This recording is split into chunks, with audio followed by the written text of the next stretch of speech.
All right. Well, we got a very special guest for our Grayson annual meeting today. Joining us today is the CEO of the U.S. Eventing Association, Rob Burke.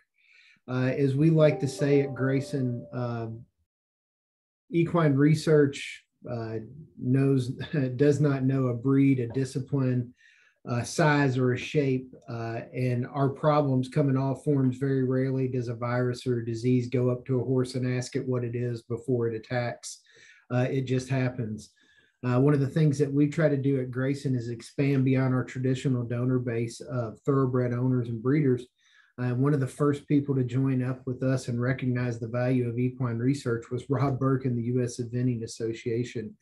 So we thought it'd be great for Rob to join us for a few minutes today and tell us, hey, Rob, why is it important for U.S.? Well, first of all, thanks for joining us. And then second of all, why is it so important for U.S. Eventing to support equine research? Yeah, I mean, equine research across the world, not only in the United States, is the funding for it is astonishingly small. I learned that personally growing up in academics, and I also have my wife is also a researcher herself, and we've seen it. There's such a small amount of investment. Everybody often thinks someone else is doing it, someone else is raising funds, someone else is giving money. But the fact is there are very few organizations like the Grayson, and also beyond that, there's very little funds going into organizations like Grayson. So for us, it's incredibly important. It was an obvious step for our sport because we pride ourselves in being very good at horsemanship, care and welfare of the horse, safety of the horse. And the only way we're going to improve and be better horsemen and women and caretakers of these amazing animals is if we know as much as we can, gain through scientific research and then are able to apply it and improve what we've done in the past. So it's key to the future and present of our sport. It was nice to hear someone else besides us and our staff say that funding's dwindling and we need all the help we can get. And the recognition by your organization, it's really key in the success for us funding all the valuable equine research we can. So how does the U.S. Eventing go about funding that research? Sure. Yeah. But back in 2013, our USEA Board of Governors, they actually heard from Dr. Mike Vinoy, a great vet based out on the West Coast, who had an idea that he put forward to us of a simple, inexpensive way to raise funds from the members of the association. So what we do is on every single start at a USEA recognized competition, meaning every time a horse is going to go out on course to compete, $1 is collected from the entrant, the person who put that horse in. Those funds are then pooled together each year and then distributed in research funding. So for us, it was a very low cost way. I mean, in terms of people talk about Starbucks coffee cost. I'm a little cheaper. I go with the dollar menu from McDonald's, or something along those lines. $1 per competition is so small in terms of this over $100 billion industry, this horse industry. And so the idea that our members are all giving this small amount each year, and it is able to help with funding research is key for us. Well, I can tell you what, the $1 per start fee really adds up, and our researchers can't thank you and your membership more because you've been able to fund a lot of significant projects, quite frankly, over the last couple of years since we started our relationship. I think the first one that you all were able to fund was at Texas A&M, and that dealt with a diagnostic test for gastrointestinal inflammation. Tell us a little about why that's important to your membership as performance horses trying to do their best. Yeah, I mean, it's, our Equine Medical Research Committee, again, Dr. Mike Vinoy and several others, they came to the table saying, look, not every single one of these dollars needs to go to something that is incredibly eventing specific, because let's be honest, there's such a small pool of funds to just fund general research of horse health and welfare. And like I think you implied earlier, like every horse is going to be impacted in some way, shape, or form or another by these issues. So, you know, it's fairly straightforward to think, okay, the health and well-being of a horse's you know, the gastrointestinal tract, they've all got them. So event horses included. So the idea that we are able to support in a small way this research by Texas A&M just made a lot of sense to us. And you know, it's again, that the health of the horse being key. With a majority of our performance horses on some kind of ulcer guard, that's a great way to make sure all of them are performing at a high level.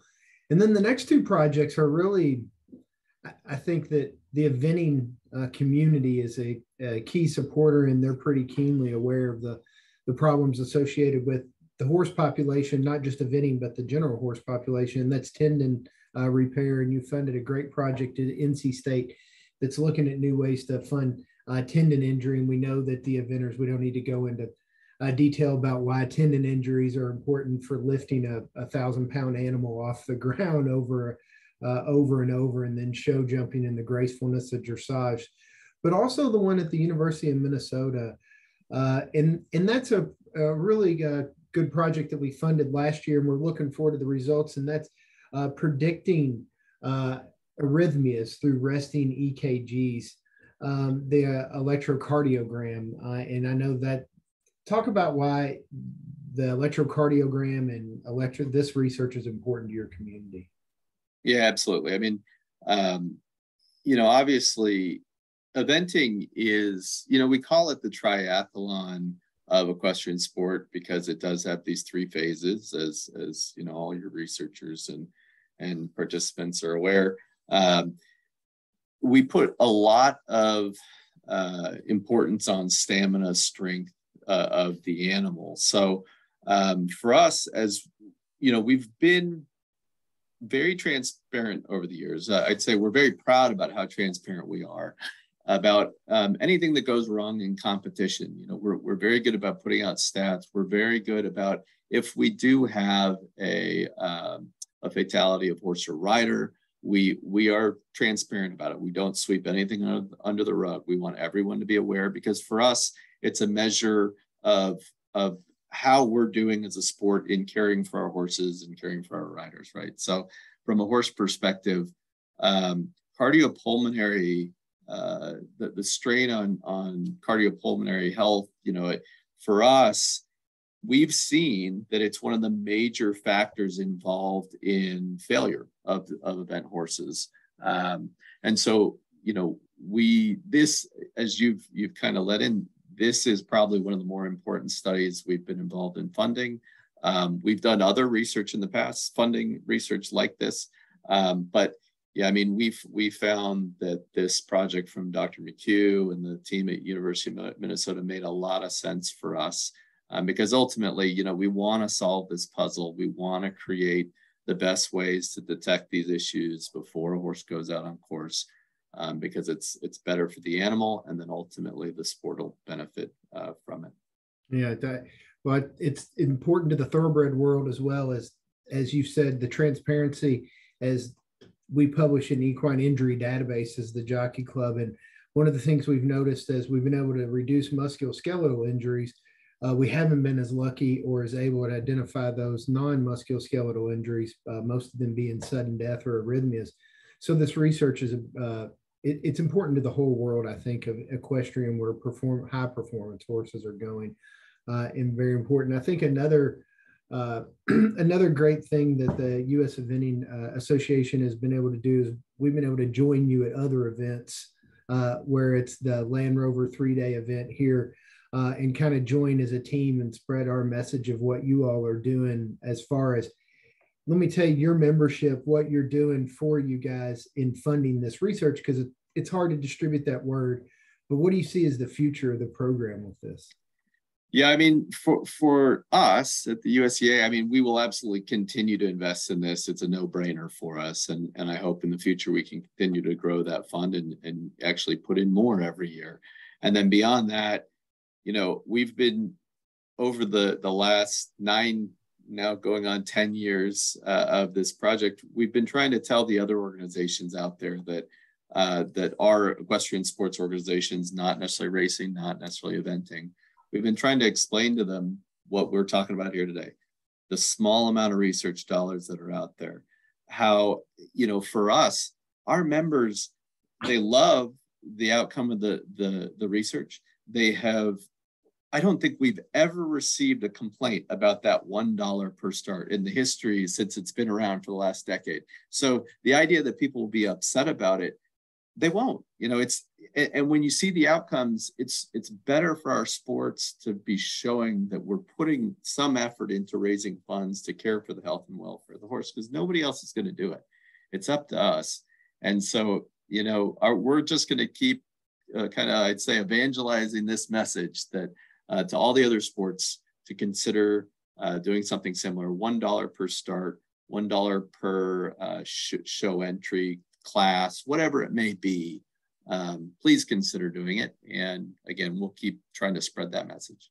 We really appreciate it because, as you know, this research is really expensive to conduct. So all the guys that we can get together to make sure we're spending the equestrian world money correctly would be great. We really appreciate your time today.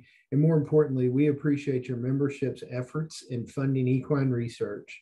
And we really, really look forward to joining you guys at your annual meeting and convention down in Savannah, Georgia, December 7th through the 11th. Can you give us a little preview of what's going to go on down there, or are you still in the planning stages? No, yeah, happy to. So it's a Hall of Fame year for us. So we'll be inducting 5 new members into our Hall of Fame. But throughout the weekend, we'll have educational talks. Our keynote speaker is actually Dr. Sue Dyson, a very well-known researcher.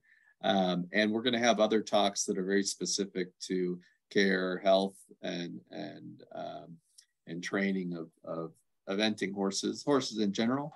But, you know, we consider our convention some of the best you could go to as a horse person. And I think everyone who comes to our convention who aren't even necessarily an eventer walk away saying, you guys have the most fun of any group I've been to, because we know how to party. So well, that's it. It'll be Savannah, it'll be a party. We're looking forward to it. And we're actually bringing one of your U.S. eventing members, as happens to be one of our research advisory committee members and one of our currently funded and historically funded researchers, Dr. Chris Kowchuk from Colorado State. So we're really looking forward to it. We appreciate the invitation, and more importantly, we appreciate you and your community's support. So thanks, Rob, and thanks to U.S. Eventing Association. Thank you.